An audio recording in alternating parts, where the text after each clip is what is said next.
రాయలసీమకు సంబంధించి చంద్రబాబు నాయుడు గారు రాయలసీమ వాసే.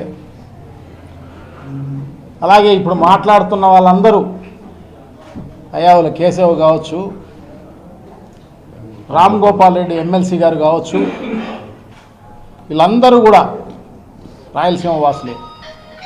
రాయలసీమకు ద్రోహం చేస్తున్న వీరిని ప్రజలు క్షమించే కార్యక్రమమే చేయరు.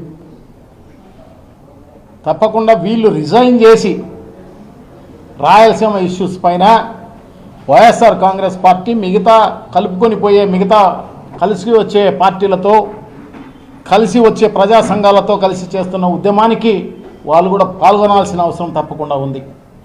అలా పాల్గొనకుండా వాళ్ళు ఈ రకంగా బురద జల్లే కార్యక్రమం చేస్తే, అదే కాకోకుండా ఈ క్రెడిట్ చోరీ అనేది వేరే ఎవరో దానికి నాంది పుట్టించి వాళ్ళు ఆ కార్యక్రమాలన్నీ పూర్తి చేస్తే అన్ని ప్రాజెక్టులు, సో దాన్ని మేము చేసినామని చెప్పేసి క్రెడిట్ చోరీ చేసే కార్యక్రమం వాళ్ళ రాష్ట్ర అధ్యక్షుడి నుంచి మొదలుకొని జాతీయ అధ్యక్షుడి నుంచి మొదలుకొని కింద ఎమ్మెల్యే ఎమ్మెల్సీ వీళ్ళ వరకు కూడా ఇదే కార్యక్రమం చేస్తున్నారు తప్ప వేరే ఏం లేదు.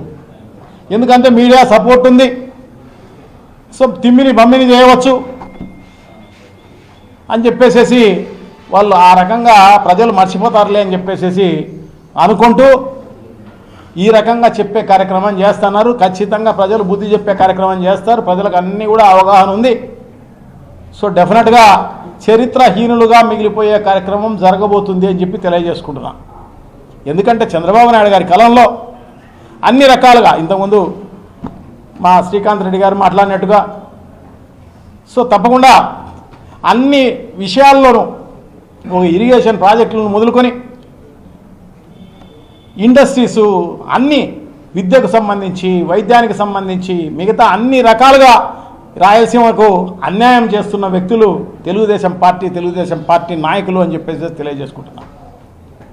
ఇరిగేషన్ ప్రాజెక్టులకు సంబంధించి 101 టీఎంసీలు డ్రా చేయాల్సి ఉంటే కృష్ణా జలాల నుంచి ఈ ప్రాజెక్టులకు అన్ని దానిలకు 101 టీఎంసీలు రావాలి. అలోకేటెడ్ వాటర్ అది రాయలసీమకు. ఆ అలోకేటెడ్ వాటర్ కూడా తీసుకోలేని పరిస్థితుల్లో చంద్రబాబు నాయుడు గారు ఉన్న పరిస్థితి అని చెప్పి తెలియజేసుకుంటున్నా. గతంలో ఆ దేవుడి దయ వల్ల నువ్వు మూడు సార్లు ముఖ్యమంత్రి కావడం జరిగింది, మళ్ళా ఇప్పుడు కూడా ముఖ్యమంత్రి కావడం జరిగింది.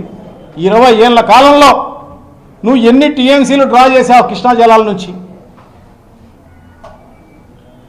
ఒక సంవత్సరం చూస్తే అసలు జీరో, ఇంకో సంవత్సరం చూస్తే 20 టీఎంసీలు. మనకు అలోకేటెడ్ వాటరు ఇంత దారుణమైన ఫెయిల్యూర్ ముఖ్యమంత్రి ఎవరంటే చంద్రబాబు నాయుడు గారు తప్ప ఇంకోరు లేదు. ఎవరైనా కూడా దాన్ని ఆ 101 టీఎంసీలు భవిష్యత్తులో వచ్చే అలోకేటెడ్ వాటర్ను కూడా పోగొట్టుకొని చంద్రబాబు నాయుడు గారు, ఎందుకంటే బ్రిజేష్ ట్రిబ్యునల్ కంటే ముందే ఇవన్నీ కూడా చేసి ఉంటే ఆయన టైంలో ఖచ్చితంగా రాయలసీమ ఇంకా బాగా సాగుదల పెరిగేది, ప్రజలకు మంచి జరిగే కార్యక్రమం జరిగిండు. అది చేయకపోగా ఉన్న అలోకేటెడ్ వాటర్ కూడా వాడుకోలేని పరిస్థితి, నువ్వు అన్ని రకాలుగా మోసం చేస్తున్న పరిస్థితి. ఇప్పుడు కూడా రాయలసీమ లిఫ్ట్ అవసరం లేదని చెప్పేసేసి నువ్వు ఈ రకంగా చెప్పే కార్యక్రమం చేస్తున్నావు. ఇదేదో చెన్నైకి నీళ్లు తీసుకుపోయేదానికో లేకుంటే ఇంకో దానికో కాదు. ఎందుకంటే పోతిరెడ్డిపాడు హెడ్ రెగ్యులేటర్ అనేది 841 అడుగులలో నిర్మించడం జరిగింది. దానికంటే పైన ఉంటేనే నీళ్ళు వచ్చే కార్యక్రమాలు జరుగుతాయి.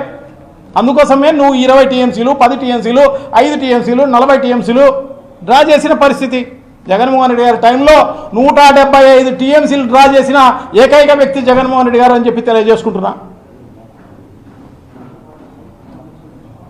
సో చాలా దారుణం.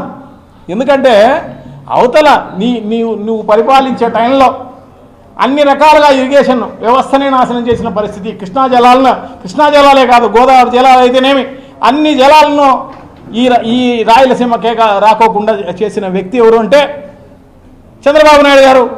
ఎందుకంటే పోలవరం కెపాసిటీ తగ్గించి ఇప్పుడు పోలవరం మహా ప్రాజెక్టు కాదు అది. చిన్న ప్రాజెక్ట్ లాగా తయారు చేసిన పరిస్థితి. సో దాన్ని ఆ కెపాసిటీ తగ్గిపోయినందువల్ల ఇప్పుడు రాయలసీమకు నీళ్ళు వచ్చే పరిస్థితి లేదు. ఆ లోకల్గా ఉన్న వాళ్ళకే నీళ్ళు ఇచ్చే పరిస్థితి లేదు. ఆ రకంగా అన్యాయం చేయడం జరిగింది. ఇప్పుడు లిఫ్ట్ నువ్వు కంప్లీట్ చేసి ఉంటే సో డెఫినెట్గా రాయలసీమకు ఇప్పుడు మేలు జరిగేది. 800 అడుగుల్లోనే మనం డ్రా చేసే పరిస్థితి ఉంటుంది. 3 టీఎంసీలు ప్రతిరోజు. పోతిరెడ్డిపాడు నువ్వు హెడ్ రెగ్యులేటర్ ఆ ముందు కాలువలో కలిపేస్తే చాలు, నీళ్లు మనకు సంపూర్ణంగా 101 టీఎంసీలు కాదు కదా, జగన్మోహన్ రెడ్డి గారు డ్రా చేసినట్టుగా 175 టీఎంసీలు కూడా నువ్వు డ్రా చేసే పరిస్థితి ఉండిండు. ఈ సంవత్సరం అంతో ఇంతో నీళ్ళు ఏడన్నా ఉన్నాయేమో. గతంలో రిజర్వాయర్లలో నీళ్ళు ఉన్న పరిస్థితి ఉంది కాబట్టి అదే నీళ్లు లేని పరిస్థితి ఉంటే నీకు డెఫినెట్గా తెలిసి వచ్చిండు.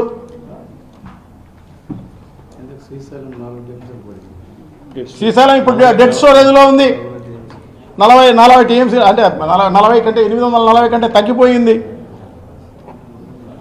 సో ఇప్పుడు పైన వానలు రాకపోతే మహారాష్ట్రలోనూ కర్ణాటకలోనూ మన పరిస్థితి ఏంది? ఒక ఇరిగేషన్ ప్రాజెక్టే కాదు, ఇరిగేషన్ ప్రాజెక్టులో ఆల్మట్టి నీ పరిపాలనలోనే ఈ 20 ఏళ్ళ పరిపాలనలో ఆల్మట్టి ఎత్తు పెంచడం అయితేనేమి, సామర్థ్యం పెరగడం అయితేనేమి, ఇవన్నీ కూడా నీ టైంలోనే జరిగినాయి. నువ్వు ప్రధానమంత్రిని, నేను చేసిన దేవగౌడను అని చెప్పేసి చెప్పుకుంటావు, ఎందుకంటే ఆ కమిటీ చైర్మన్గా ఉన్నావు కాబట్టి అప్పుడు. సో ఆయనే ఆ సామర్థ్యాన్ని 127 టీఎంసీలకు పెంచడం జరిగింది. చిన్న రిజర్వాయర్ అది, ఆనకట్ట. ఆ రిజర్వాయర్ను 127 టీఎంసీలకు, అది వరల్డ్ బ్యాంక్ నిధులు, ప్రధానమంత్రిగా ఆయన ఉన్నాడు కాబట్టి వరల్డ్ బ్యాంక్ నిధులు రావడం జరిగింది. సో దాంతో సామర్థ్యాన్ని పెంచడం జరిగింది.